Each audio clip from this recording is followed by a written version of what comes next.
past against Terran, he likes to just go double forwards on 2 bases. Like, he really has his own unique look at StarCraft, and I'm curious to see if he can make this man sweat once more, like he's done a couple of times in the past. In the bottom right side, we're looking at the main base of the Polish Zerg, representing Team Liquid. 3-0, 6-0, undefeated. This is Elazer.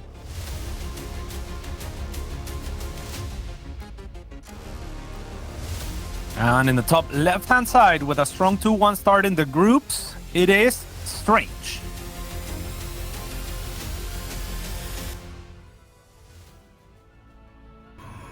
Okay. I'm going to be going for a gateway expand here, so no intention of blocking the hatchery whatsoever.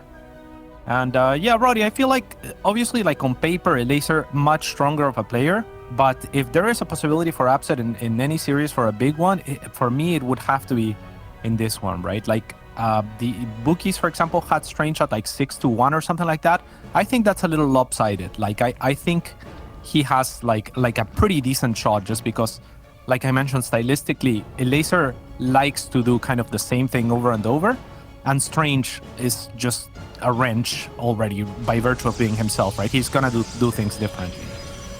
Yeah, that is true, but if you think of like just MMR, on average, I feel like Elazer is 600-700 MMR above Strange on the ladder. Now, Strange is definitely a guy that likes to take it easy on the ladder. He leaves a lot of games as well. He is no stranger to lowering his MMR just because he doesn't want to play some PvP. So maybe that's not the best way to look at things, but Elazer, we know that if he's really pushing for it, he is a 7K player on the European server. I'd be very surprised if Strange could even get up to like 6.7k, even if he tries his absolute heart out, right? So I think getting the best of 3 victory here is hard. A map definitely seems within the possibilities, especially because Elazer sometimes needs a bit of a wake-up call. We've seen plenty of ZVPs of him in the past where the first 2 oracles end up killing 9 drones, and that's just a bit too much. So I can see him taking a map. I really don't see him taking the series, though. Yeah, well, I mean, it would for sure be very difficult. It's a tall mountain to climb, but yeah, I think he will give us an interesting series at the very least, and some food for thought here, as already dropping a Twilight Council.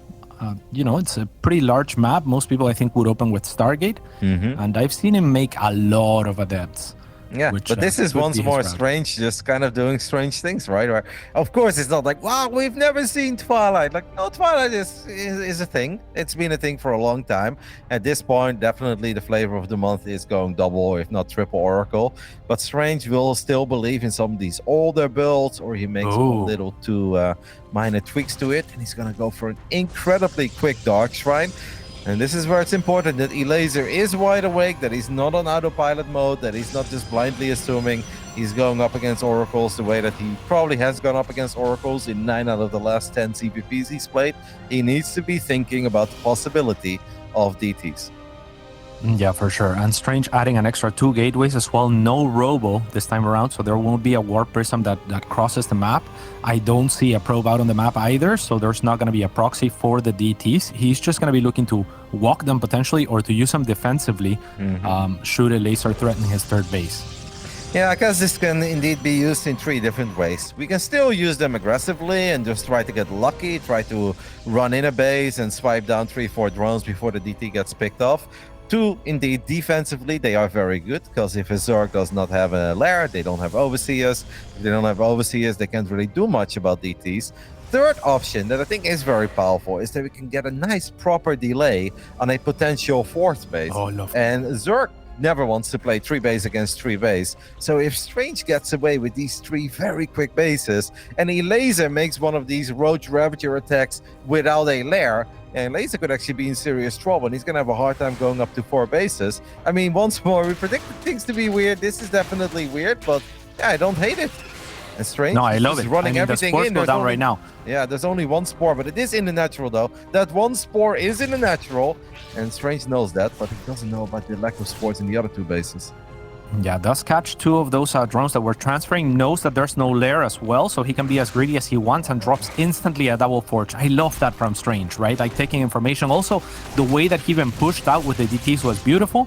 There was a couple of links looking for information from Elazer, but in order to get the warp in at the 3rd, he actually pushes the links out and pushes with 2 adepts, which is super rare because then you technically leave your third exposed, but it made it so that Elazer would see the DTs very late, and the Adepts sacrificed themselves in that process, but that's perfectly fine for Strange. And Elazer's just gonna apply some counter aggression here. Very daring, knowing that there's DTs out, but it's gonna work out. Yep, this actually is going to work out. No cancel on that battery means we lose 100 minerals, we lose the sentry, lose the stalker, Zealot gets picked up, and with just a couple of links, man, Elazer is finding a silly amount of damage as he picked up the stalker as well that was preventing links from running into the natural. And these two Zealots alone is not going to be good enough. Now we do warp in a DT finally, but the problem with DTs is that it doesn't trigger any zerping aggression, so these links will still just go for the probes. This did way more than it was ever supposed to do, didn't it? Yeah, for sure. I mean, probably Strange thinking, okay, you're not going to attack into DTs, but Elazer, I mean, there's nothing to lose, right? You have the fastest unit in the map. You might as well just try to see what you can get. And I am with you. I'm completely surprised that the first warping wasn't a DT and a Zealot.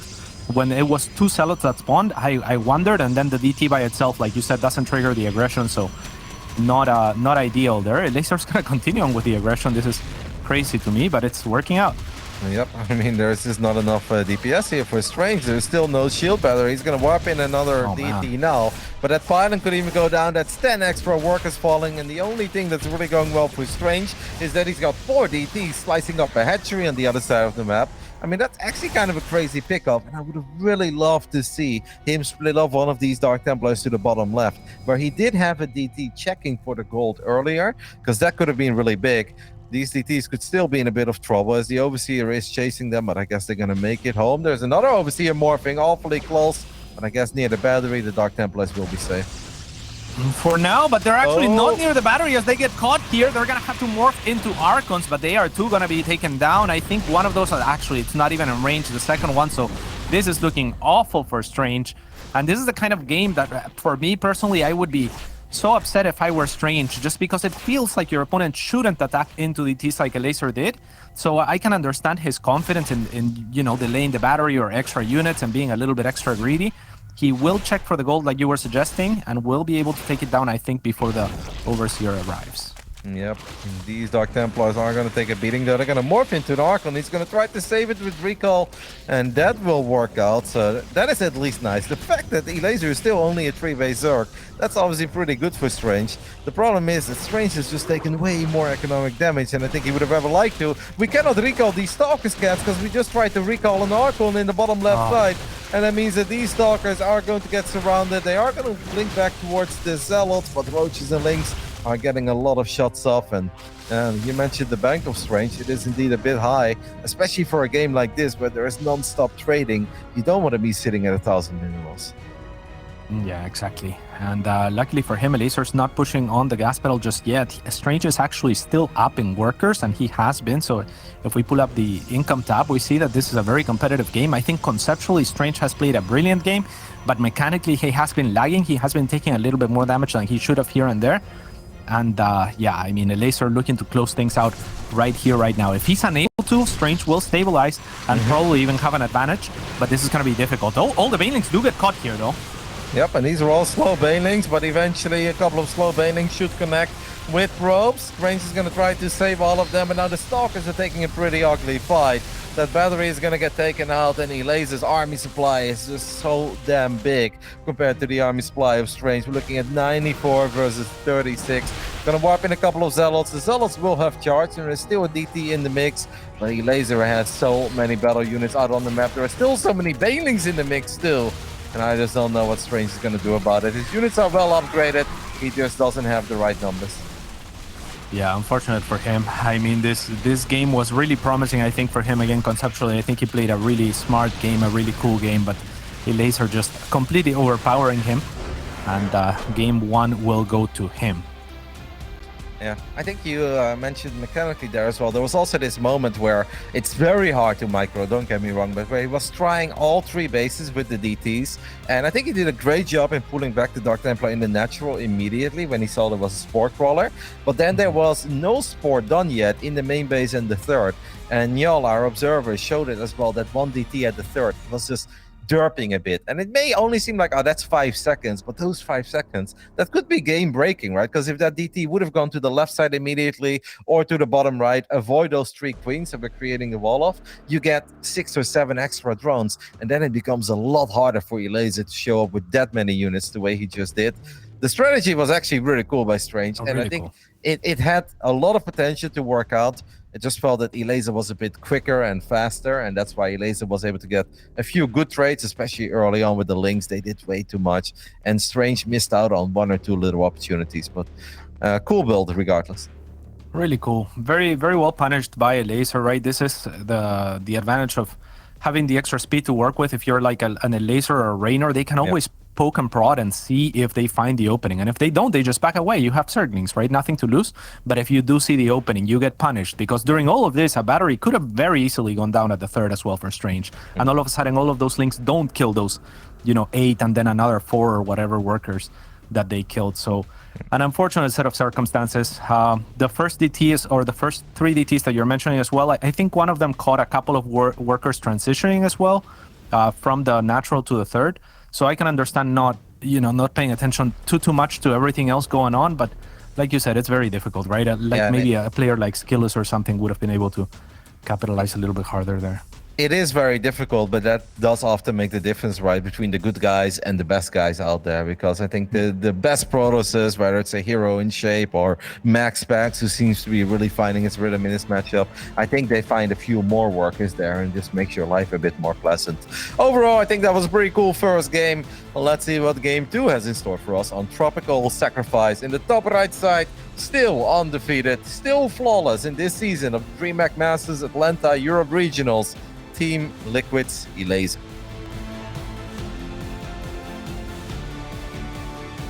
And his opponent in the bottom left-hand side, it is Strange.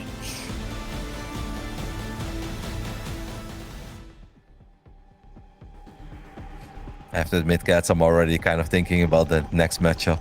Clam Goblin, what an absolute banger, mate. Rank 1 versus rank 2. I'm excited. That is going to be great for sure. I'm really looking forward to that one as well. Yeah. And after that, I actually saw that we have the rematch between Milky Cow and Max Pax. And that was actually one of the biggest upsets we've had in the previous season, because I'm pretty sure that was DreamHack Masters Valencia, unless it was last year and I completely lost track of time. But where Milky Cow got the 2-0 over Max Pax, and he had that super cool build with the Proxy Reaper into Marauders, into a Hellion follow-up, and he killed like 25 workers. So that's kind of a cool series as well to get excited though. For sure, and I love Milky Cow's progression throughout the seasons here. Like you mentioned, Rattata is one of those players that's slowing down. It feels like Milky Cow is always kind of improving time and time again, season through season, and becoming a contender. He's so fun to watch as well, right? Like he doesn't do everything standard, but he plays a solid game that's constantly improving, constantly being added onto. And he has a lot of confidence, right? He is not one of these Terrans that pulls the boys every second game because they're afraid they find themselves in deep waters and they don't know how to swim. Like, he will gladly play late game, even against the likes of Showtime, finds himself in 6 base against 6 base scenarios. And you're watching it, you're like, man, you make life hard on yourself, but it is very cool for us. But that is later. We have plenty of StarCraft to get excited over today. For now, I'll focus on game 2 between Elazer and Strange. As Strange is once more going for the Twilight Council, do you think he once more goes for that super quick Dark Shrine that's somewhat aggressive, somewhat defensive, and somewhat for map control? Or will it just be some, I don't know, Resonating Glaive at depths, perhaps? I'm feeling Resonating Glaive at depths. Just because it is Strange, like I feel like he is a tricky player. He's the type to mix it up. If this was Drogo and he opened DTs on the first game, I tell you it's DTs again. But because it's Strange, I feel like he will mix it up. He will try to trick his opponent. He will try to play a series and not just a single game that looks like the same every other ladder game. Well, we have an extra gateway go down and probably one more indeed in the front. We have a Stalker. That Stalker is obviously going to make sure that the Overlord is not going to get an easy scout off. Strange has not totally shown us yet what he wants to do, but since we're building another Adept, I think it can only be Glaives, and that is exactly what it's going to be.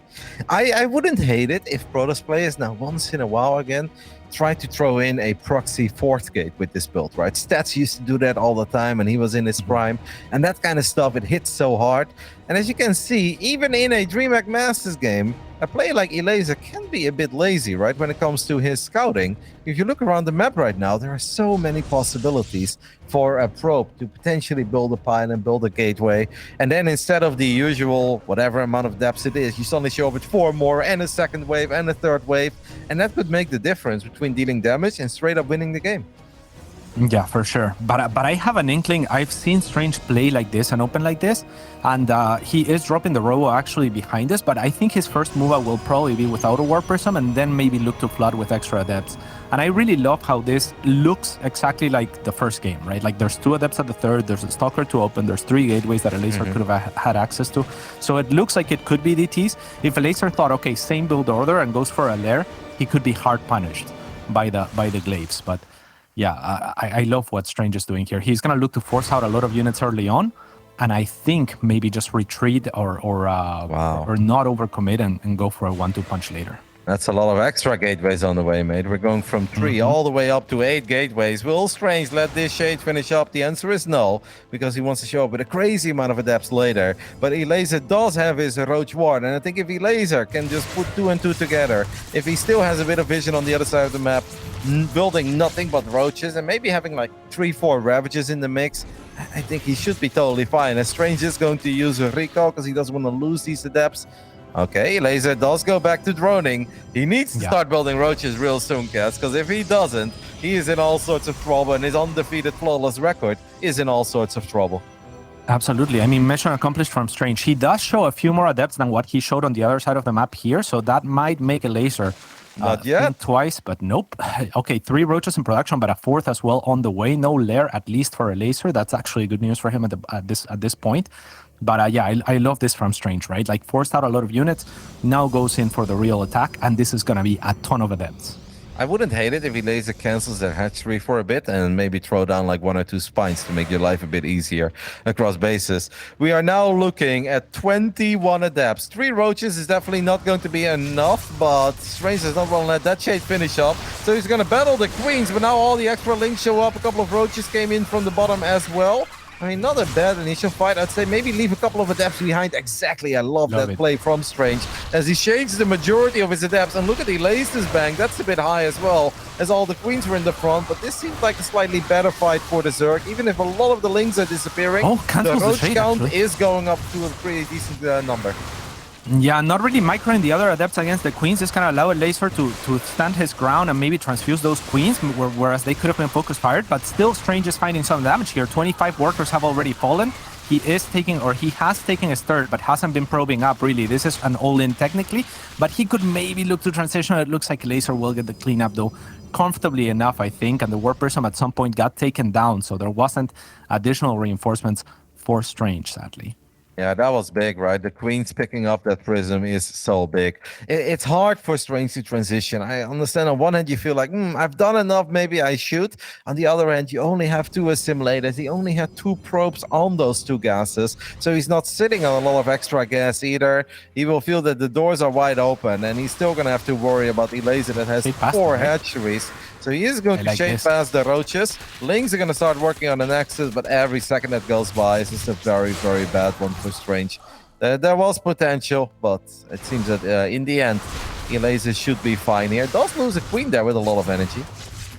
Yeah, the highest energy Queen, in fact, and does pull the army of Elazer back. The problem is going to be that he lost his third, and Elazer does have 4 bases worth of real estate. So even if we look at the worker stab, it's not bad for Strange. But it's looking bad in terms of just real estate and the potential for Elazer to explode as soon as he holds. Yep. And it's just so hard to battle this many roaches. Like, Adepts are obviously not great against roaches, but if you have overwhelming numbers, you can definitely fight a decent amount. But right now we're looking at 17 roaches against only 13 Adepts. Strange with his 2 base economy is not going to suddenly show up with 20 extra Adepts. I think it's just a few too many roaches to tackle for the Adept. Yeah, what a shame. Really, if I wonder what would have happened if that War Prism didn't get taken down. Again, conceptually, I love what Strange did here. Very, very cool build order. His own as well. It's not something that I see from any other player. Like, similar, obviously, we see Adepts and Glaives from many other players, but not in this way, not this type of 1-2 punch. So it's not going to be enough, it looks like, this time around. But, yeah, I mean, still hoping to make some magic happen here. We are gonna drop a Desperation third Assimilator, but and a fourth. But I kind of feel like if we wanted to transition, we had to do that a while ago. If we wanted to just play this one out, then we had to defend the third base, right? And that would have been fine, because you mentioned it before as well. Elazer didn't even have a lair yet. So it's not like you have to worry about a bunch of speed roaches attacking you with +1 missile attacks. It's kind of just be basic units. And sure, in a macro game, Zerg is going to grow quicker on the 4 bases than you on 3. But yeah, maybe that would have been the play. It kind of feels it's strange. Wants to transition, doesn't want to transition, still wants to make magic happen with the Adepts, and he's still finding a lot of drone damage. What about a Robobay right now, Kat? Wouldn't that be sick? I would love double Robobay. 28 extra drones. Oh my goodness, man. He got so much more with that Prism in the main than I thought he was going to get. Yeah, the problem is the army supply, right? Elazer should just move out and kill Strange as soon as he can. Now producing an Immortal, that's the right idea. And yeah, thank you for our observer to show us the hatchery in the main, as it has 1 HP, I think, but Lazer's crossing the map with the Lynx. I feel like Elazer should just cross with the Roaches, right? And kill his opponent. Yeah, but then he's afraid, I guess, that he's going to lose every single drone, and then Strange could just warp in a couple of Stalkers, Sentries. We know how good batteries are. Elazer doesn't have a lot of gas to break force fields, so I think I understand that he doesn't do that, because he would probably lose. Oh no, Warp Prism number 2! Warp Prism number 2 with 2 Adepts inside of it. Flies over 4 Queens. A couple of extra Adepts get caught in the center of the map. Why no Robobay right now, Cats? I don't get it. Like, isn't that like our only Hail Mary play? Yeah, like a Disruptor would be beautiful, obviously. I think Immortals are not the worst idea either, right? Like, so maybe just maybe thinking that Elazer would move out a little bit earlier, that he doesn't have the time, that he needs every unit that he can muster right now. And he's gonna attempt for a third right now, so Elazer's here though. Yep, Elazer is there and already denied that Nexus from being warped in. He's now working on his own lair, and I gotta give kudos to Elazer, despite the fact that he lost 4 Queens. All the other Queens were battling non-stop, and 58 drones. He's still sitting at 54 right now. That's honestly pretty damn good.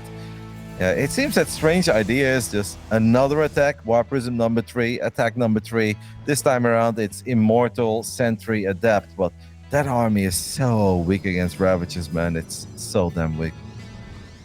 Yeah, absolutely. Elazer is now taking additional gases as well. I am surprised that he morphed the lair in the main, given how weak it was, but unlikely for it to get picked off at this point. And yeah, here comes attack number 3, Roddy. It's going to be difficult to make work, but I mean, there's always potential with magical force field. Some of these Immortals doing the heavy lifting against the Roaches, but Elazer knows what you're talking about. He is already morphing some Ravagers. Yeah, Ravagers are just the perfect anti-this Protoss army unit. They're good against everything. They're good against the force fields, good against Adepts, good against Immortals, good against Sentries. Strange is losing a couple of extra units. Elazer is just going to get on top of the Sentries on the left side. Nice set of force fields there, but Elazer will drop a couple of defensive corrosive balls to save these units, and this is just a picture-perfect engagement